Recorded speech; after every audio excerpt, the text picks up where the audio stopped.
Merilin Jürisaar, 36. Viru maratoni kiireim naine on finiši joone ületanud võidukalt. Kuidas siis täna rajal läks? See on täielik üllatus. Ma ei teadnud, et ma tegelikult olen naistest esimene või juhin üldse raja peal. Ja ma tundsin ennast väga hästi.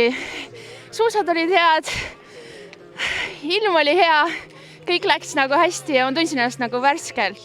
Et super, ma rahul. Sa ei teadnud, et sa esimene naine oled. Järelikult mehed hoidsid sind ka piisavalt hästi, et sa ikkagi võidukalt finišisse jõudsid. Ja esimesel ringil pidin natuke rohkem ise ka tööd tegema, aga teisel tiimikaaslane oli abiks ja lõpu siis ise veel pingutasin. Aga enne finiši joont sa tegelikult tõesti teadnud, et sa oled naiste liider? Ei, ausalt, see oli üllatus. Rajal mitte keegi kuskilt ei teadnud midagi, ma tõesti teadnud. Vau, super. Mis võiks veel parem olla, kui jõuda finišisse teadmisega, et oled üldse naiste arvestuse võitja? Jaa, täiesti üllatus, mul ei ole sõna lihtsam. Ma praegu ei suuda uskudagi veel.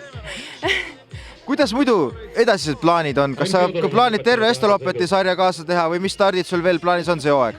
Jah, plaan on sõita siis Estoloppeti maraton. Loodetavasti tervist hoida, see on kõige tähtsam, et ma arvan, siis läheb kõik hästi ja kiiresti taastuda ja nautida.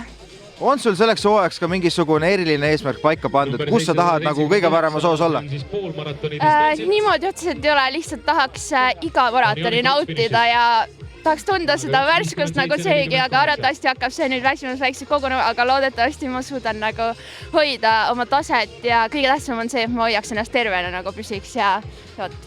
Täpselt, tuleb tervena hoida ja tuleb õieti puhata, nüüd on ju suur trenn tehtud. Jaa, see on tehtud, nüüd saab lihtsalt nautida kõiki neid nädalaid, palju tuleb süüa ja sõita saab maratonidel ja ongi kõik. Nii ta on, igal juhul jõudu jaksu sulle selleks hooajaks, mis Eesti kalender pakub, nii et ole tubli ja näeme jälle. Jaa, aitäh! Suur tänu! Viru maratoni parimad aastal 2022 naiste arvestuses.